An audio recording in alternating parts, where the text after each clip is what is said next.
Hi, I'm Mary Ann White. I'm a CF Grampian and also Kara Pick's mother. And I'm reading you a couple poems today from the book Where the Sidewalk Ends by Shel Silverstein. And the poem I'm reading is called Sarah Cynthia Sylvia Stout Would Not Take the Garbage Out. Sarah Cynthia Sylvia Stout would not take the garbage out. She'd scour the pots and scrape the pans, candy the yams and spice the hams, and though her daddy would scream and shout, she simply would not take the garbage out.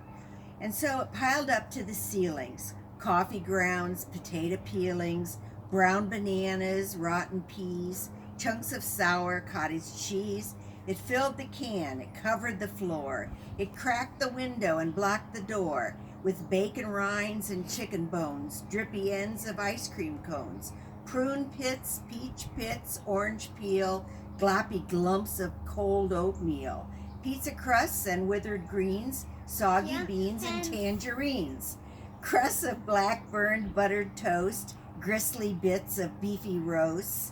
The garbage rolled on down the hall. It raised the roof, it broke the wall. Greasy napkins, cookie crumbs, globs of gooey bubble gum, cellophane from green bologna, rubbery blubbery macaroni, peanut butter caked and dry, curdled milk and crusts of pie, moldy melons, dried up mustard, eggshells mixed with lemon custard, cold French fries and rancid meat, yellow lumps of cream of wheat. At last the garbage reached so high that finally it touched the sky, and all the neighbors moved away, and none of her friends would come to play.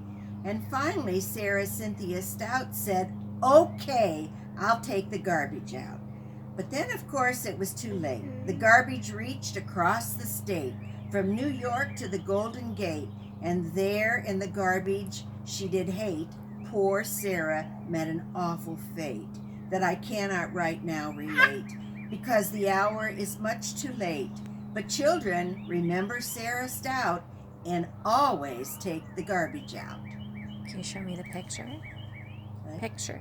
And here's a picture in the book of the garbage can so full. The next poem I'm going to read is called The Dirtiest Man in the World. Oh, I'm Dirty Dan, the world's dirtiest man. I never have taken a shower.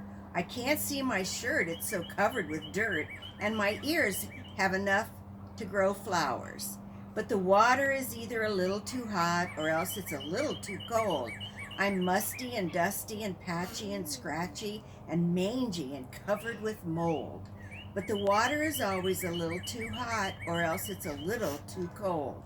I live in a pen with 5 hogs and a hen, and 3 squizzly lizards who creep in my bed, and they itch as I squirm and I twitch in the cuddly old sheets that I sleep in. If you look down my throat with a flashlight, you'd note that my insides are coated with rust.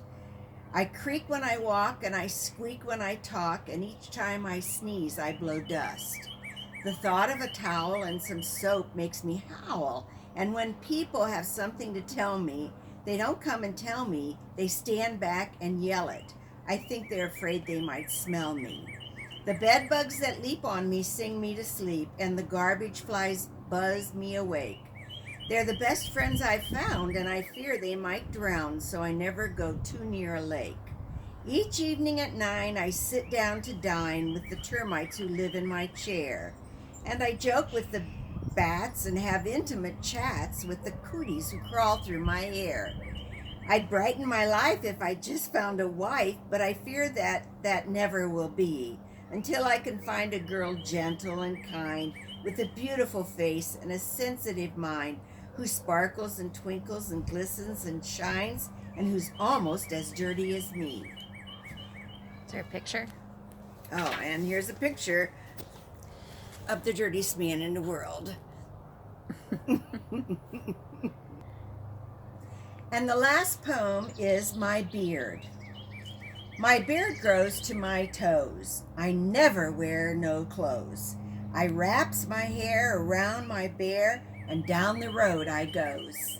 And here's a picture of the man with the long beard.